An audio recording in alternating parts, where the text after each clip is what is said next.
Every morning at Balmoral, something strange happens. A maid walks into an empty room, pauses, and then curtsies. No one is there. No one is watching, and yet the gesture must be done. It doesn't matter if the royal left seconds ago. It doesn't matter if the room is silent. The rule is simple and absolute. You bow to the presence even when it's gone.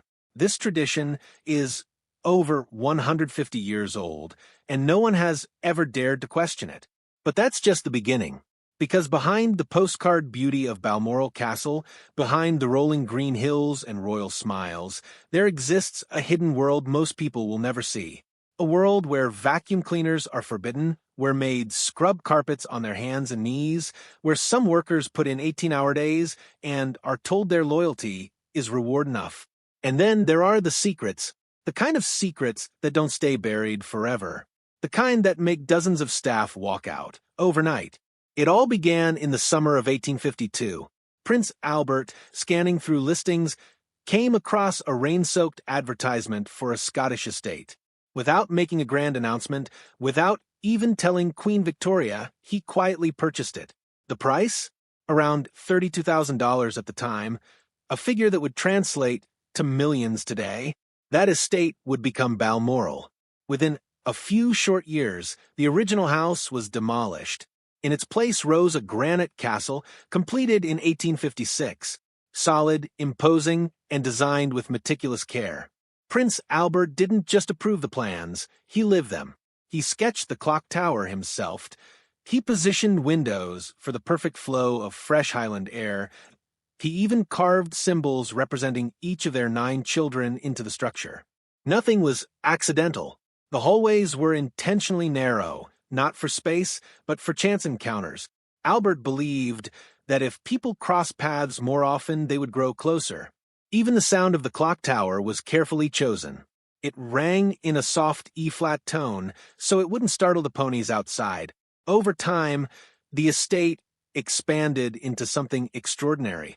More than 53,000 acres, mountains, forests, over 150 buildings, a private railway built in 1866, used not for people, but to quietly transport royal belongings. And, perhaps most importantly, Balmoral was never public property. It belonged to the royal family, personally, which meant any income from the land, timber, cottages, hunting, went directly to them. When critics in Parliament raised concerns, King Edward VII refused to budge. He called Balmoral the family's inescapable refuge. And in many ways, it was a place where the rules of the outside world didn't quite apply.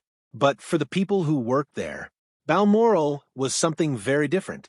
Every year during hunting season, nearly 150 staff members lived on the estate. Cooks, cleaners, stable boys, gamekeepers, and even one man whose sole job was to play the bagpipes every morning at exactly 7 a.m. beneath the king's window. From the outside, it sounded almost magical, but inside it was something else entirely. Because before any of them could begin work, they had to make a promise. A lifelong promise. Silence.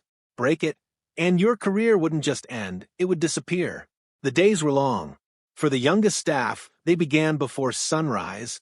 At 6 a.m., maids gathered in the old kitchens, polishing hundreds of pieces of silver until they reflected like mirrors. By 8, breakfast had to be served, quietly, efficiently, and without error. Then came the endless walking.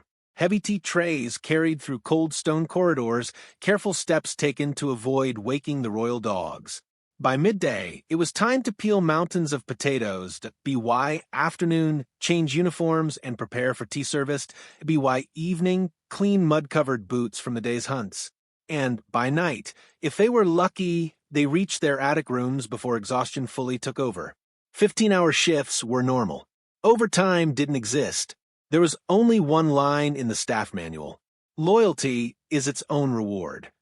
But loyalty came at a cost. Vacuum cleaners were banned, not because they didn't work, but because Queen Elizabeth disliked the noise. So instead, every morning, maids knelt on the floor, pushing small horsehair brushes across vast carpets. One hallway alone could take nearly an hour. The dust clung to their clothes, their hands, even their lungs. Aprons had to be washed multiple times a day. And yet the pay never changed. By 1990, this one rule alone had added hours of labor daily. Still no one spoke, because speaking was dangerous. There was an unspoken understanding inside Balmoral. You hear nothing, you see nothing, you remember nothing. In 1986, one maid learned this the hard way. While dusting a room, she overheard a quiet conversation between Prince Charles and Diana. Before she could react, another servant whispered sharply, "Act deaf." The next morning, she received a formal warning. 2 strikes, and she would be gone. Even accidental awareness was treated as disobedience. Over time, many staff stopped using words altogether. They communicated through glances, gestures, silence. The halls of Balmoral weren't quiet out of respect. They were quiet out of fear. And then there was the rule that unsettled even the most experienced workers. If a royal left a room and a maid entered moments later, she still had to curtsy to the empty space, to the absence, to what they called the lingering presence. In one evening alone, during the annual Gillies Ball, staff reportedly performed this gesture over 60 times. Some left with bruised knees. Others described it as bowing to ghosts. But no one questioned it, because tradition always came first. Once a year, however, the atmosphere shifted. The Gillies Ball, an event where for a few short hours the rigid hierarchy softened. Staff and royals danced together. Laughter filled the halls. Even the king would take to the floor. A dishwasher might find themselves dancing with a prince. For one night, it almost felt normal. But even here, the rules remained. Your invitation revealed your rank, gold-edged cards for those closer to the inner circle, plain ones for everyone else. And at midnight, the magic ended. The royals left, and every staff member bowed in silence. But no system built on silence stays perfect forever. In 1988, everything changed. A young maid, barely 8 weeks into the job, decided to speak. She sold her story to a magazine. In return, she earned more in a single payment than she would have in years of service. And what she revealed shocked the public. Private routines, dinner rituals, moments never meant to leave those walls. Within days, the story spread across tabloids. Millions were reading about Balmoral for the first time from the inside. The palace reacted instantly. Statements were issued, investigations launched, every staff member scrutinized. From that moment on, secrecy was no longer just expected, it was enforced, legally. But even then, the leaks never truly stopped. Over the years, more voices emerged.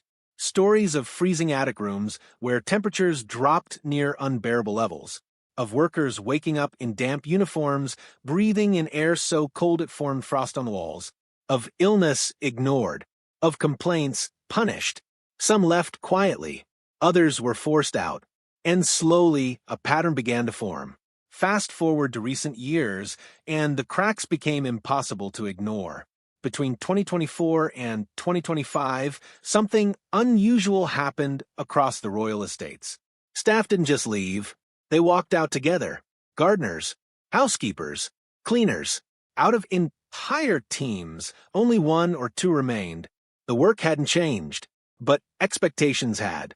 Workers were managing acres of land by hand, forbidden from using modern tools, heavy loads carried daily, long hours under pressure, pay that barely matched minimum standards, 1 injury, 1 denied request, 1 impossible demand, and people began to say, enough. Then came the breaking point. A staff member shared their experience online.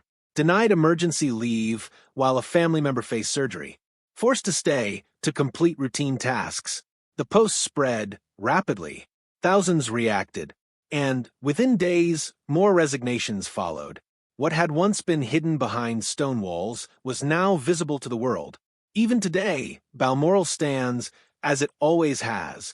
Majestic, silent, untouched. Tourists see the beauty, the history, the elegance, the tradition. But behind those granite walls, there are still stories.